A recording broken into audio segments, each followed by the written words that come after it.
Christine Alvarez is a licensed professional counselor and the Chief Clinical Officer of Adult Services at Alaska Behavioral Health. Christine has more than 14 years of mental health experience and has served in a variety of leadership roles, including team lead of Austin Travis County Integral Care's expanded mobile crisis outreach team, director of Multnomah University's Counseling Center, and assistant executive director of the Domestic Abuse and Sexual Assault Crisis Center of Warren County, which I believe is New Jersey. Eden Lunsford is a licensed professional counselor for Star Alaska. She has been working professionally with trauma since 1993, when she served in the Navy in hospital and emergency medical settings. She found that beyond medical care, there were few resources for victims of sexual assault and domestic violence. She graduated from Alaska Pacific University in 2012 and has been Star's trauma therapist ever since. She believes in resilience and the ability to heal and overcome the devastating effects of sexual assault. And we're so glad that you're both with us today. I'll go ahead and let you get started. I'm going to turn off my video and audio so that I'm not interrupting anything. Great. We have to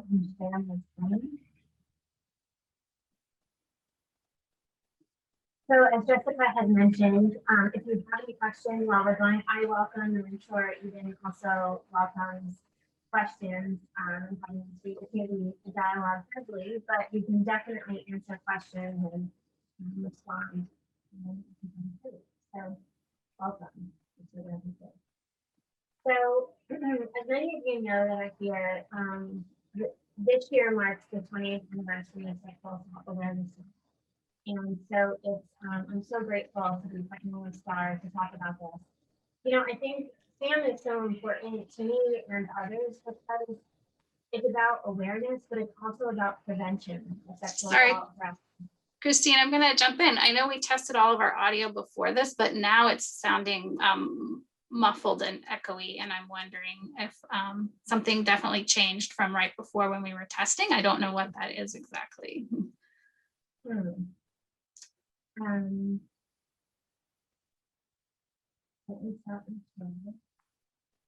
I could, let me of Zoom life. Thank you for your patience.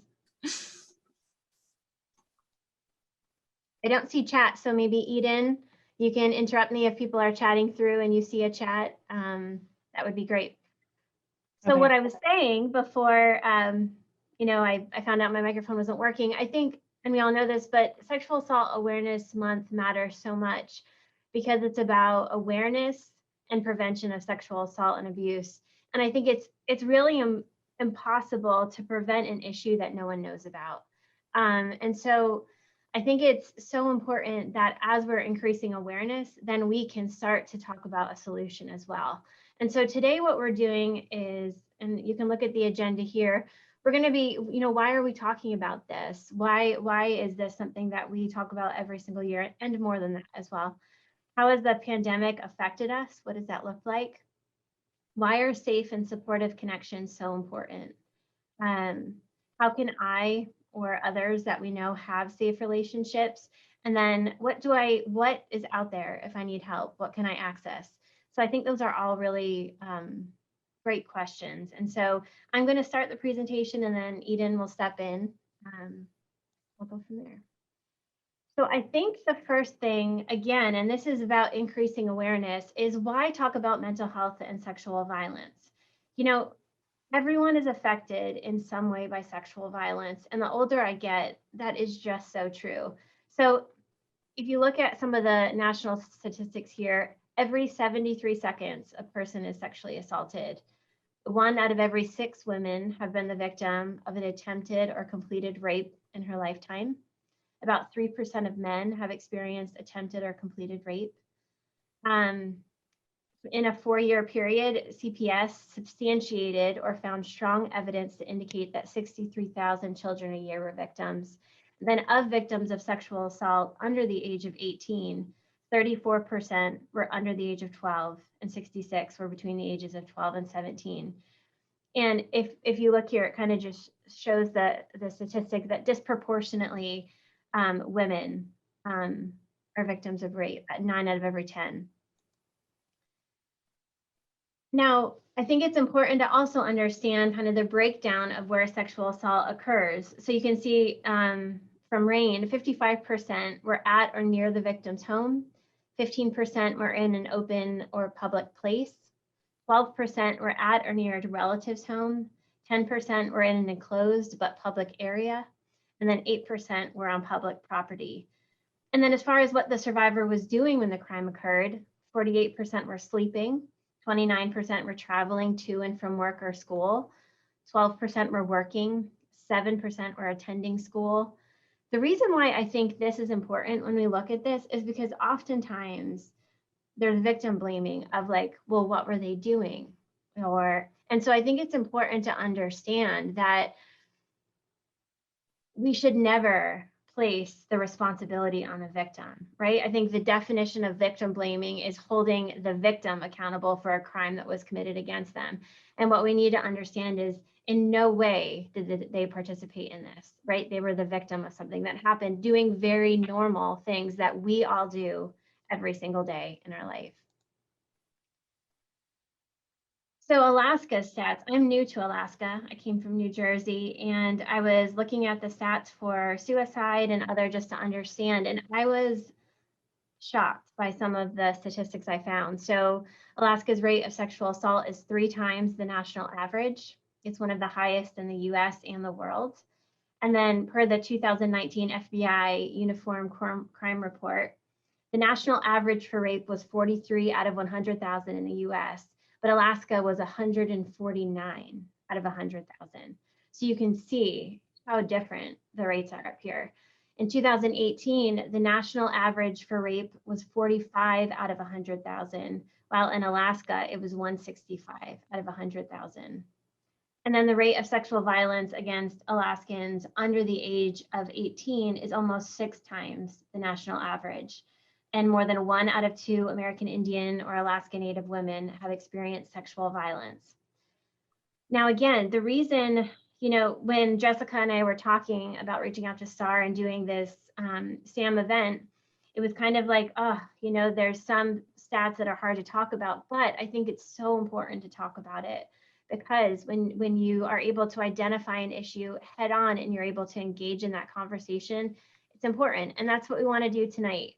This is where we are with the data, but I think it's also important to begin to look forward.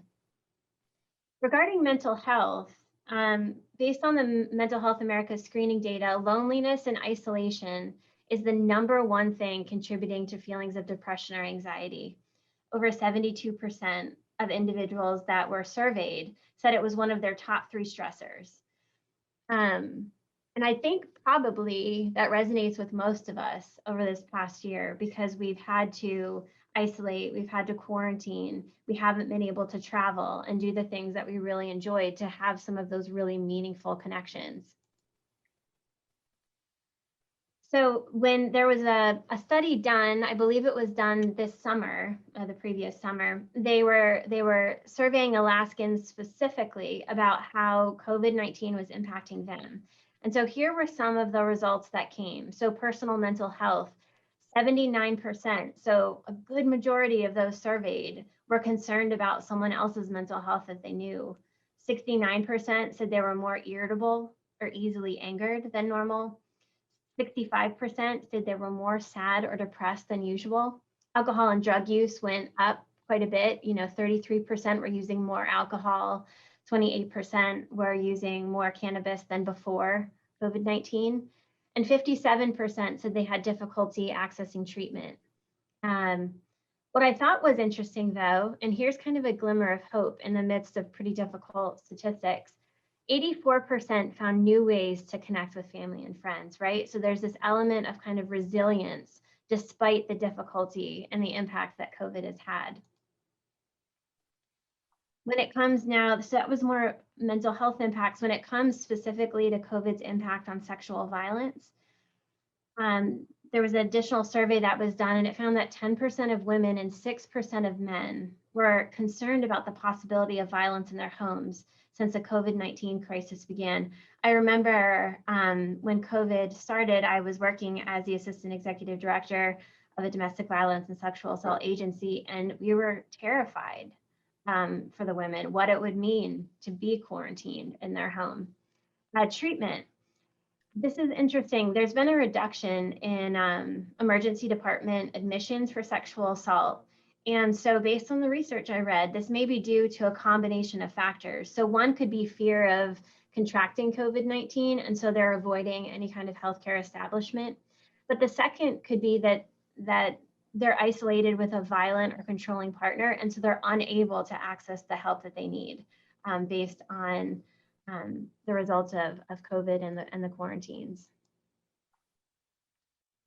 Okay, so what does this mean? I mean, tonight we talked about some of the data. It's difficult, but how do we kind of engage in safe and supportive connections? I think that's so important. There was a study from Harvard Medical School and the University of California in San Diego, and I just found this fascinating. They were able to show that social support wards off the effects of stress on depression, anxiety, and other health problems. So they looked at 5,000 individuals over a period of 20 years. And what they found is when one individual becomes happy, the network effect can be measured up to 3 degrees, which is unbelievable. So one person's happiness triggers a chain reaction that benefits not only their friends, but their friends' friends and their friends' friends' friends, hence the 3rd degree. So, and the effect lasts up for 1 year. So you can see that the importance of safe and supportive connections on someone's sense of well-being. They also found that low levels of social interaction were found to have an impact on lifespan equivalent to smoking nearly a pack of cigarettes a day, and it was twice as harmful as being obese, right? So that is just such an indicator of our need to have connection and to have relationship. And they also talked about your body's chemicals playing a role kind of in that social connection and increasing the relationship bonds and trust.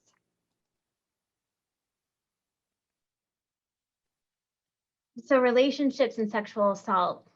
We may be survivors of sexual assault, or will know someone who identifies as a survivor because they've trusted us with that story. But it seems like more commonly in kind of the stories that I've heard is that many women and men move through their lives and relationships with the unspoken reality, and they don't talk about their sexual trauma. They hold that. And so there was this quote that I read that I really thought was quite beautiful.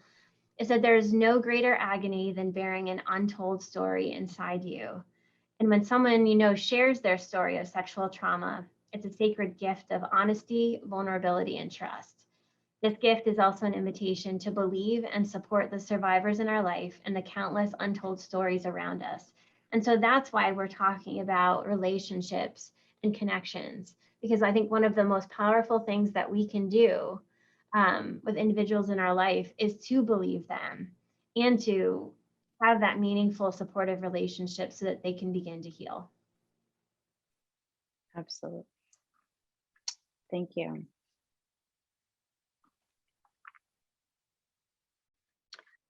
So how do we find safety in relationships during a pandemic? I mean, no, in regular time, it's hard to sometimes find safety in relationships, but specifically during the pandemic, our need for connection has definitely not decreased. It's a basic human need, the need for connection. They found on MRIs that if a person is deeply lonely and feeling rejected, those kind of feelings, if you put them, you do an MRI on a person with that, and then you do another MRI on a person who has physical pain, like a tremendous toothache, that the spot in the brain is the same, that lights up. So your body registers loneliness and disconnection as pain, like as is registering as physical pain. So we do need this connection, and it's super difficult because of the pandemic and situations of needing to be socially distanced. But I have this way that I talk about safety, and it's different than it's often talked about. And that is that, like, you know, we were growing up, we were in kindergarten, and, you know, mean girl was, you know, maybe hitting you, and, you know, you're told, just don't hang with that person. We're not going to play with that person over on the playground anymore. And so we're taught from a very young age to just kind of regard like, well, physical safety is the one that's the one that we should leave. We should get out of there. We should get away from something that's dangerous. But if we look at it in a little bit different kind of way, such as this way, we look at it in a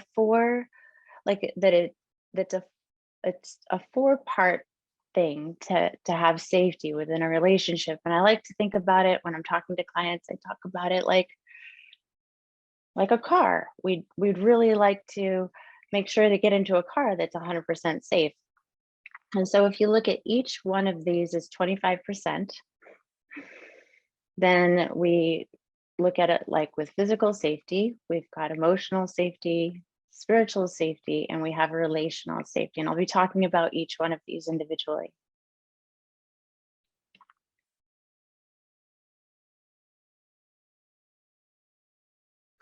So physical safety, the very most obvious one, like I said, we learned this in kindergarten. We don't want to hang out with somebody who's like that. But that's really not how, nobody signs up for that.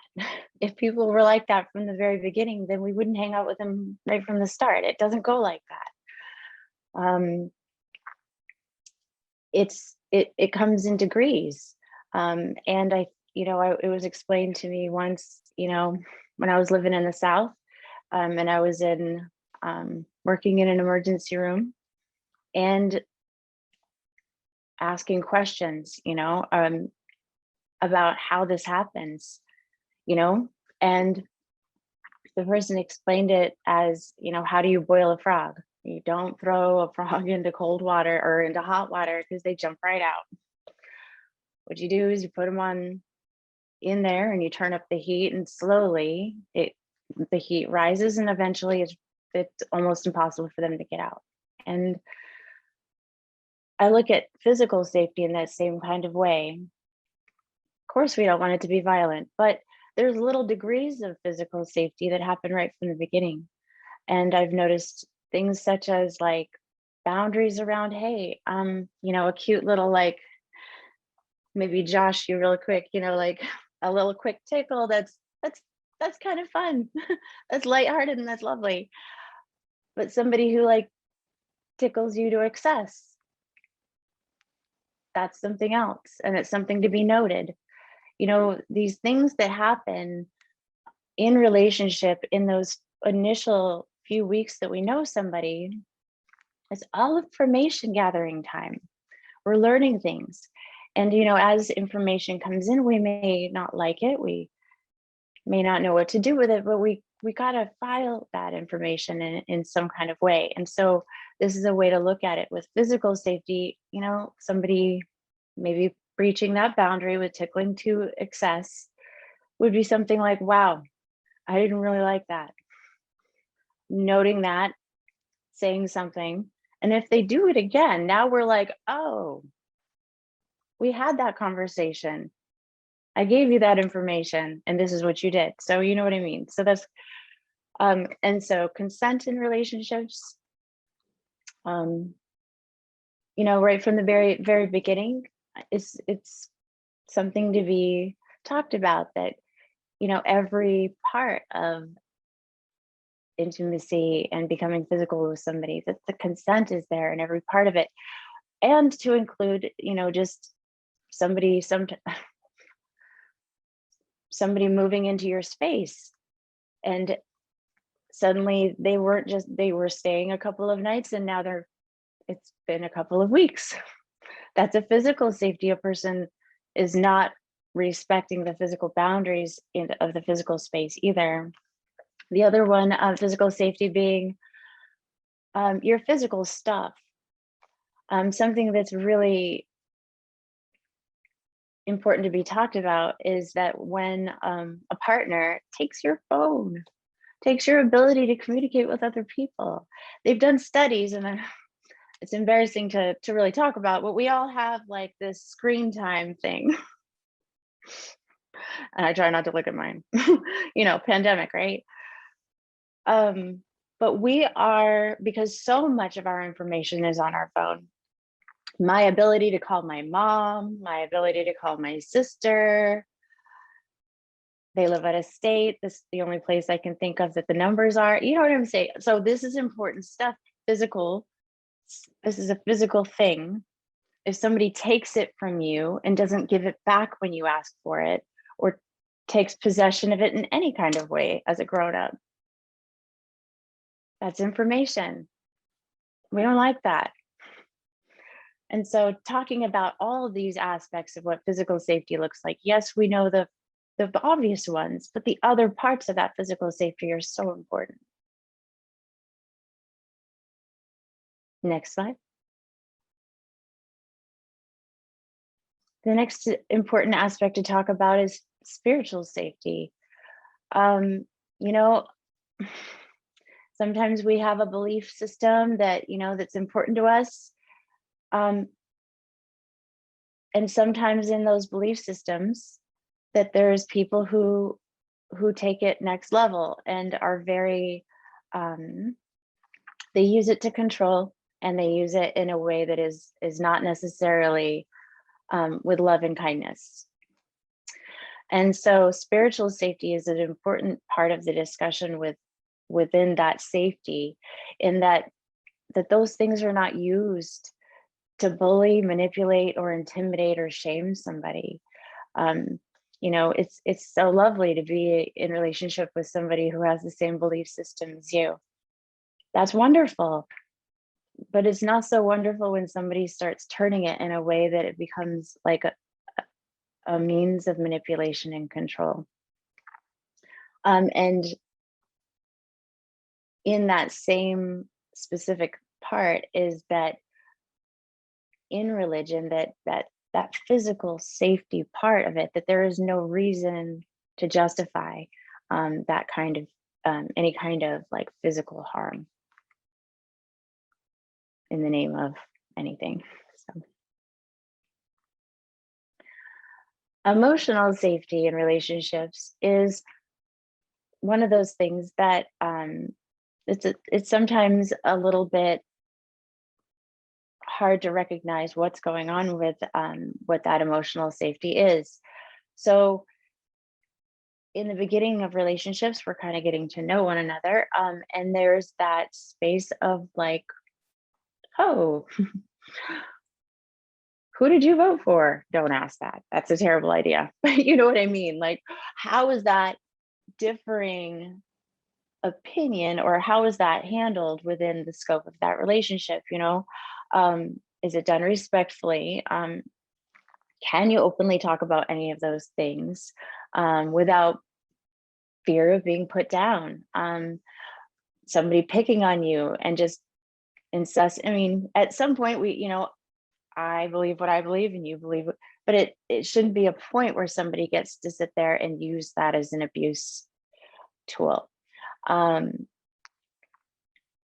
Also in emotional safety, that when engaged in a disagreement, that both parties are engaged in the solution, and that it's not just about one partner has to change everything.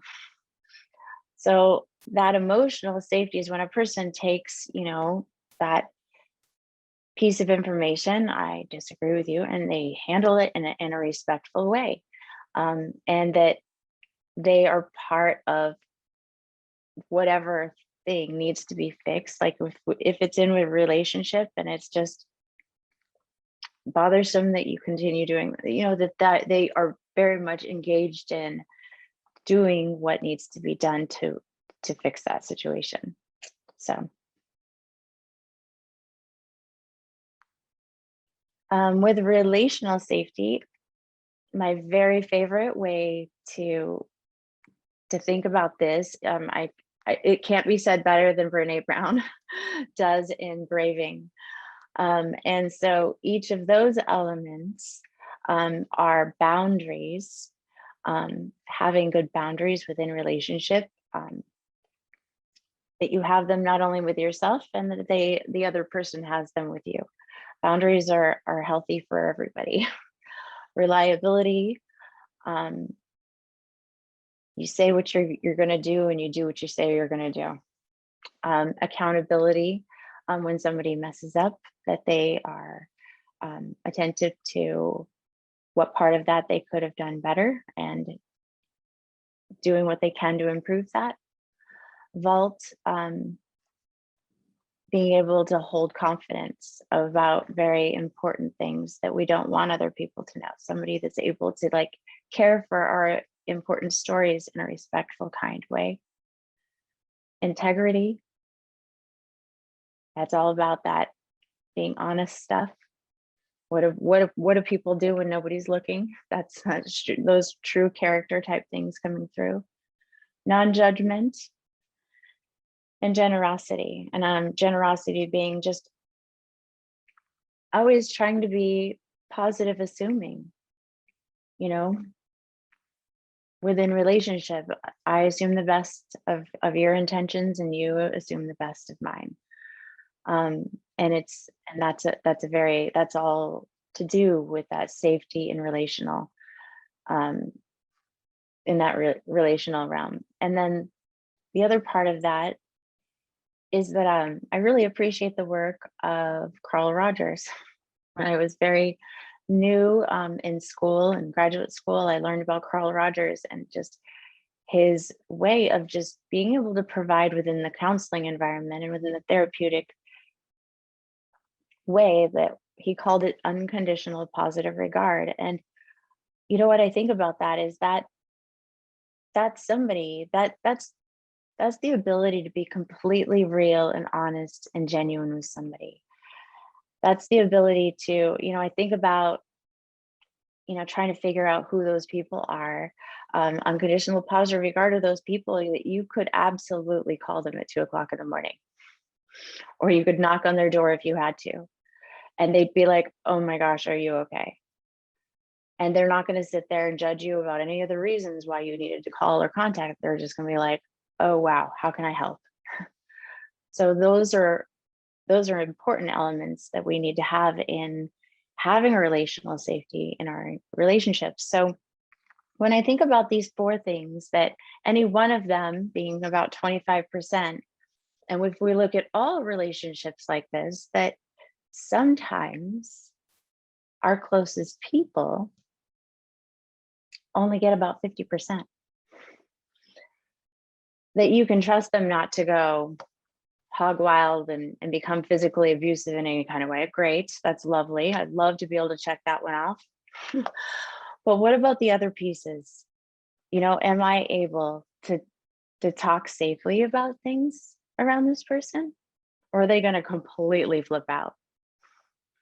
Do I have to guard where I was? Or are they going to assume the word? You know, these sorts of pieces are important to notice right in the beginning. That's all information. So 25% for each one. And looking at it a little bit more like that, because what I found is that if the physical safety is fine, people will like, oh my, they will defend their partner. They'll be like, oh no, would never lay a hand on me. Totally know that this person wouldn't do that. Oh, well, I can't go to church though, or talk about church stuff, because they get really weird because I decided to stay with my religion and they wanted me to convert to this. So I can't talk about that. Okay. And then they're like, well, you know, they realized that, I mean, I'm really close to my family and I'm going home for Christmas, but they told me, you know, that my partner would be super upset if I went to church or did anything around that.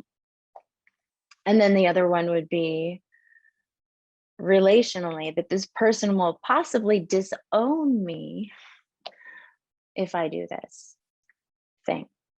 Oh, but I'm physically safe around them. So what I've found is if you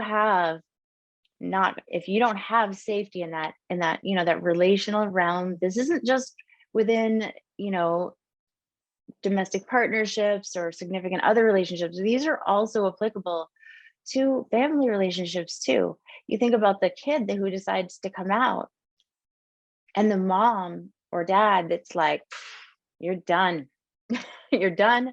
You are not my kid anymore, blah, blah, blah. And those things are so relevant when we're talking about safety on this, when we're talking LGBTQ kids, and the great risk that they go through in coming out, and just those safety elements really matter in every regard in all relationships. And so looking at them like that, and when we're working with clients, looking at which elements are missing or which elements need to be filled by a healthier person, and trying to help direct in that kind of way is very helpful. So do we have time for this?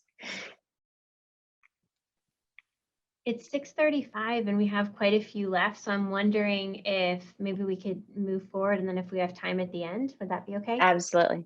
Absolutely. Yeah.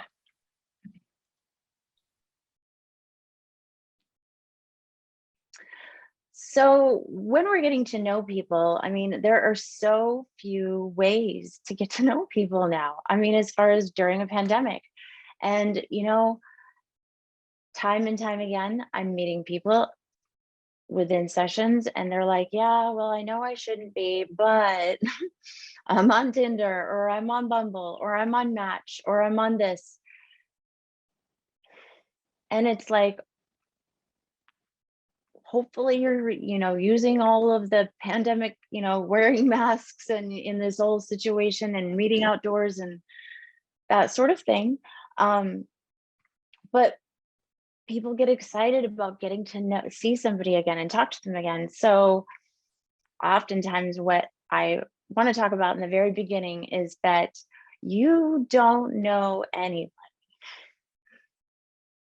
for at least 6 to 8 weeks. Everybody's putting their best foot forward. And you're not going to see really any of the things that would alert you to there being any issues. So definitely kind of trying to span out that time when we're getting to know each other. And that's not what's the popular belief, but 6 to 8 weeks before people start dropping their masks. And predator types, this is so important to talk about, is because predator types want to rush it. They want to rush things as quickly as they can. We're like, where somebody's engaged after knowing them for like 2 weeks. And that's not that uncommon, especially with everybody being so lonely. I mean, we're talking about, this is hitting on the brain level as a physiological pain when we're this lonely. But it's important to really tap the brakes, span out that time of getting to know one another.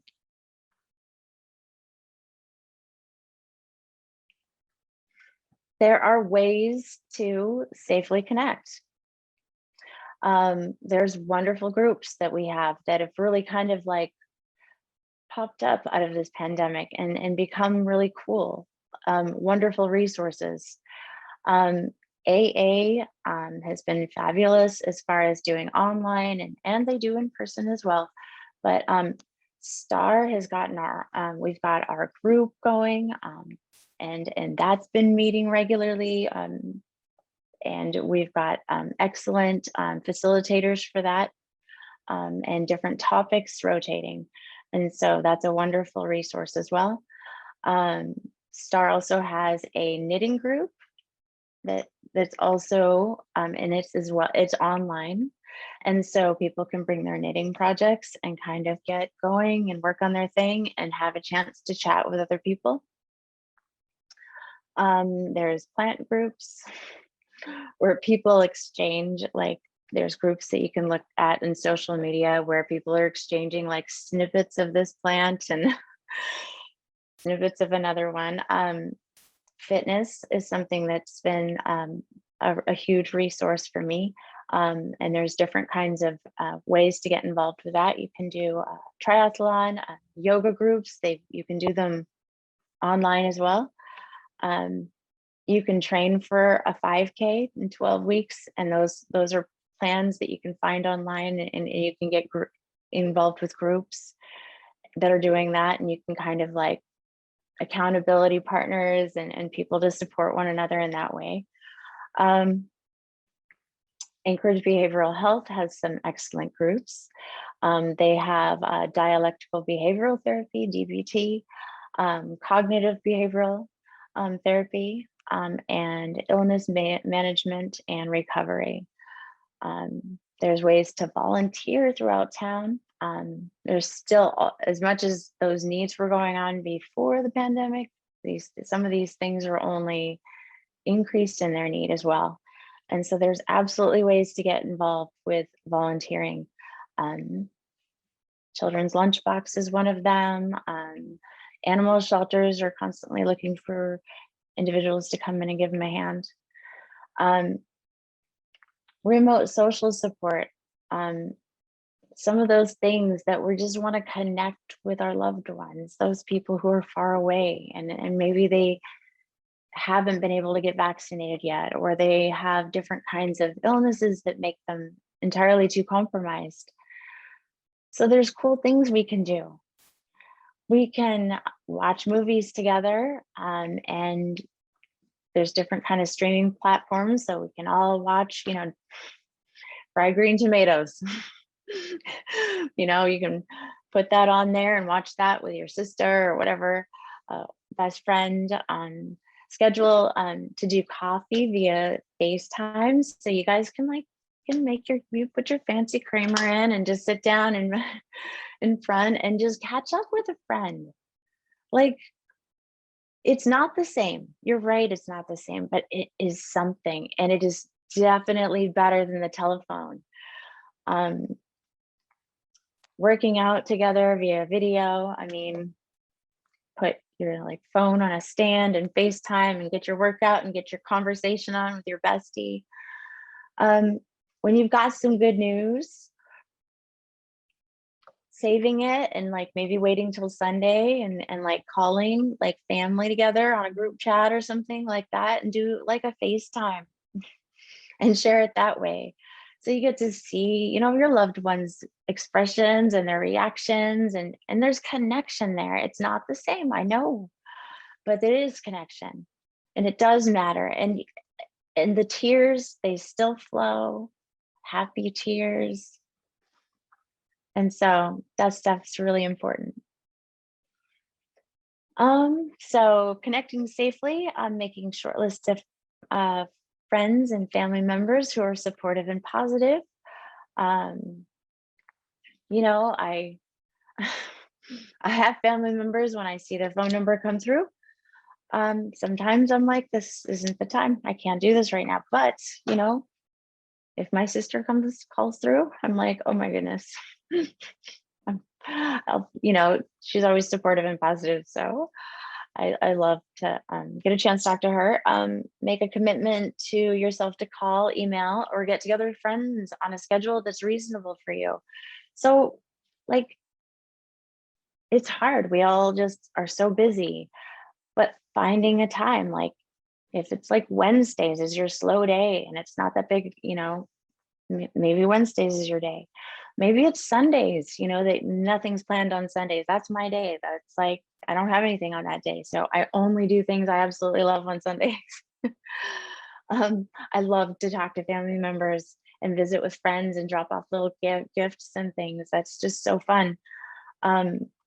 Make a commitment to do that. It is wonderful. It's a wonderful commitment.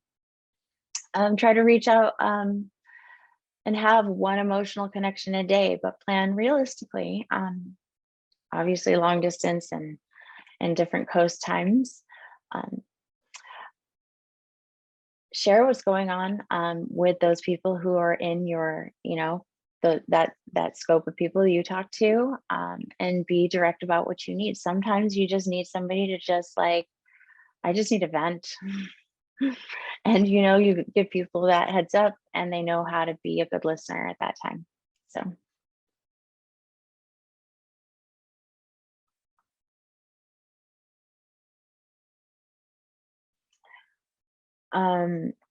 It's always nice when we're connecting to try to make sure that we ask about things we know is going on in their lives.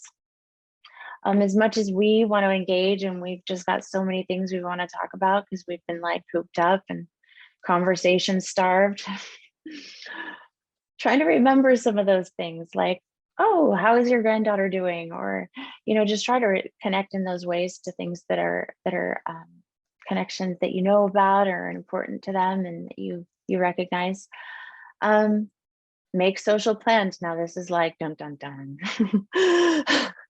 but really there is a way to do social plans and do it in a safe way. I mean, sitting in the trunk of my car with the back opened and sitting, being several, like a car length away or 2 car lengths away while my friend is in the back of her car and just getting a chance to just talk and check in. There's ways to do other fun things like that. You can go maybe for walks, grab a coffee, and then go for a walk outdoors. Looking forward to events and different things that we can celebrate with one another. It's important to set things out on the calendar as things to look forward to. And connecting with others in that way and doing it in a safe way is really important.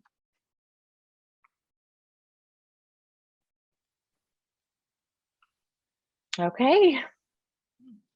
Thank you, Christine.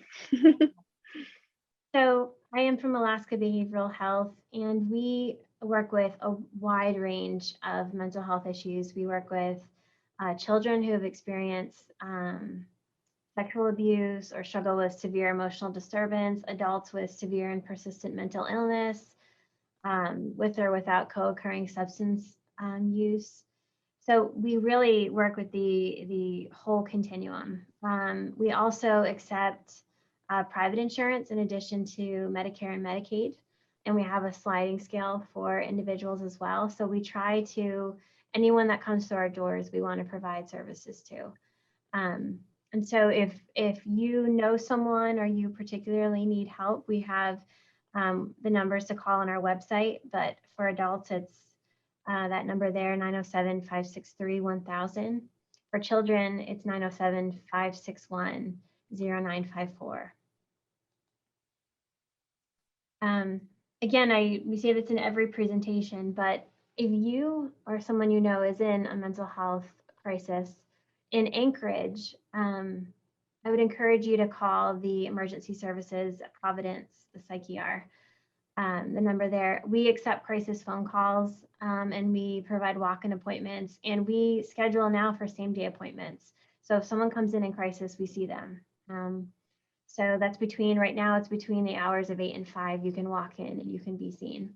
If you're in Fairbanks, we do have a 1-800, actually it's not a 1-800, it's an 888 number, but AKBH clinical staff answer that phone 24/7.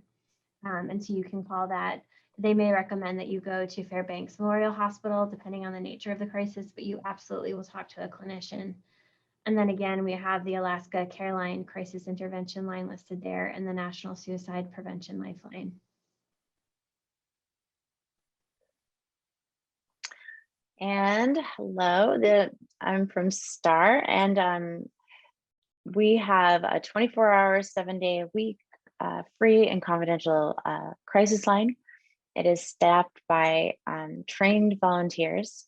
They go through an extensive 40 hours worth of training to become volunteers, and they do an excellent job. We have crisis intervention and response with our advocates, where they will meet a client over at the SART Center or any of the hospitals. And they also help clients who are going through the court process and through the different legal processes. We provide information and referrals to different if somebody's looking for mental health care, we have a good a good bunch of different people that we refer to. We also have in-house counseling, and we are able to take that. We do not take any insurance, and so mostly we do referrals out, but the advocates internally refer clients as well. We have ongoing support as far as with our groups, and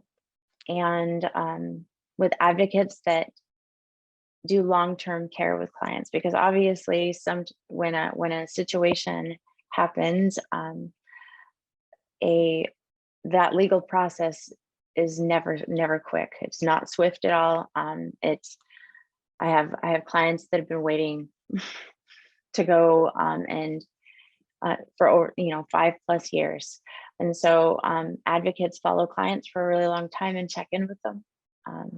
We also have a prevention and education department, and where they do presentations, and they go to our schools and educate our kids and do a tremendous effort in that realm as well. Let's see, anything else?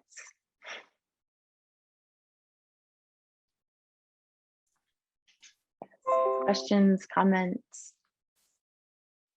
We did have a few comments that came in through the Q&A box and the chat that I thought we could take a few minutes, and maybe we'll get a few more. So one of them was about if there are any online groups for teens going on, if STAR is doing any right now, or if AKBH is. I know. Eden, do you know if STAR has anything like that? No, not at this time, we don't. Okay. And for Alaska Behavioral Health, we don't have our child and family continuum represented here tonight. I know that there are groups for teens going on. I don't know if any of them are online or if they've actually been doing in-person groups. I know, but I know that we are starting to work a lot more with the child advocacy centers around the state, and so I think that's a great suggestion, and we'll make sure that gets over.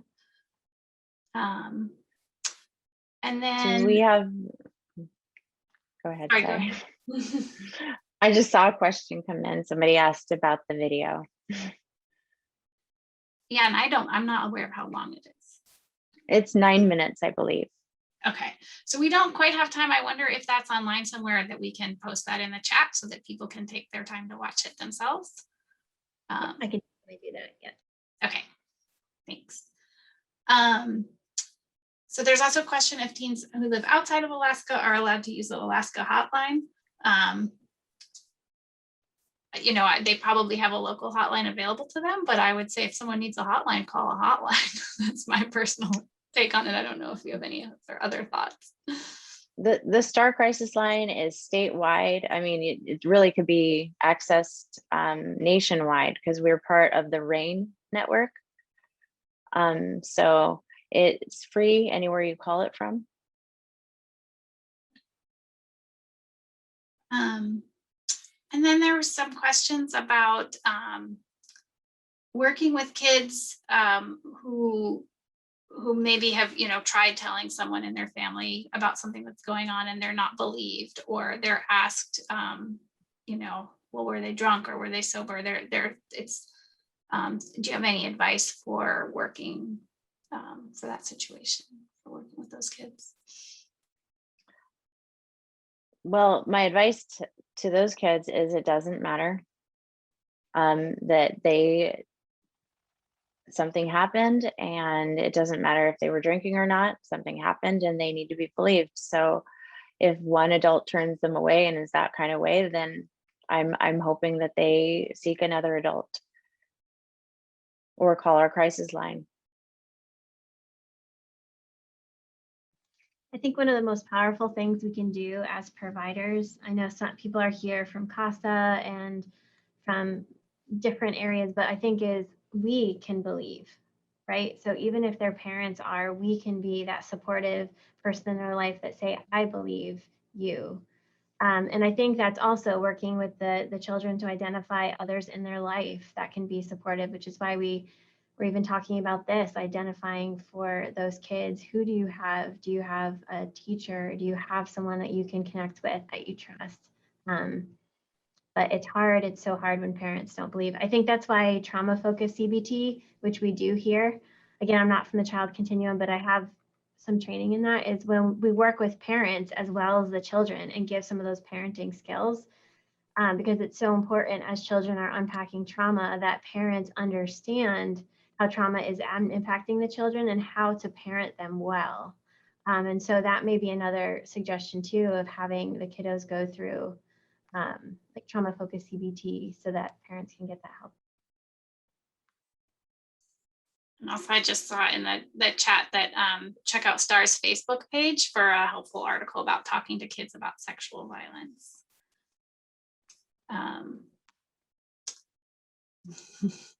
And yes, I could understand not doing Facebook.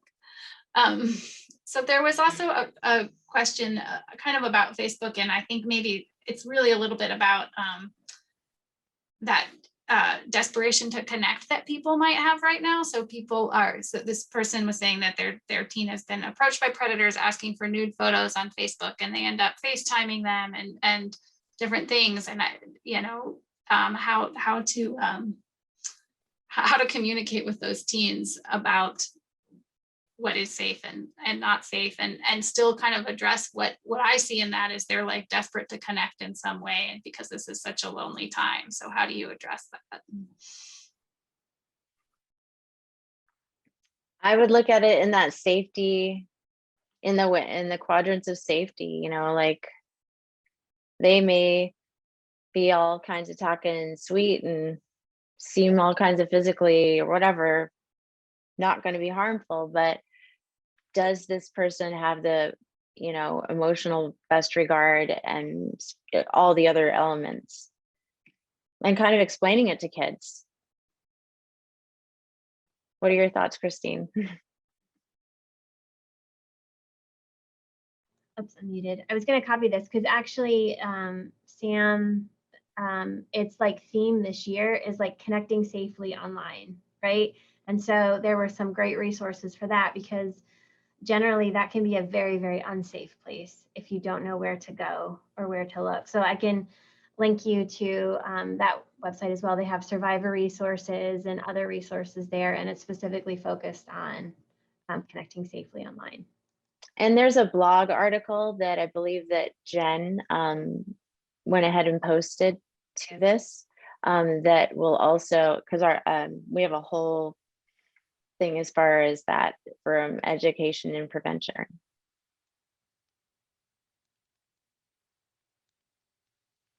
Thank you.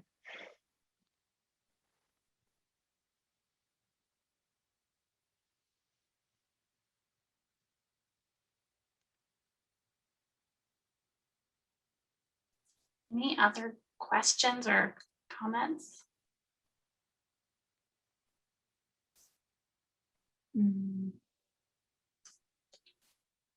All right. Well, thank you, everyone. I really appreciate you coming tonight. We're just a couple minutes early, but it's late in the day. So let's see. I'm not gonna end the chat yet because there's a couple of side conversations going on. I'm gonna reply directly to some people and finish those. So I'm not gonna end the webinar, but I do appreciate everyone's time, and I think we are ready to wrap up with the formal program. Eden and Christine, thank you so much for being here this evening and for presenting this information. Thank you.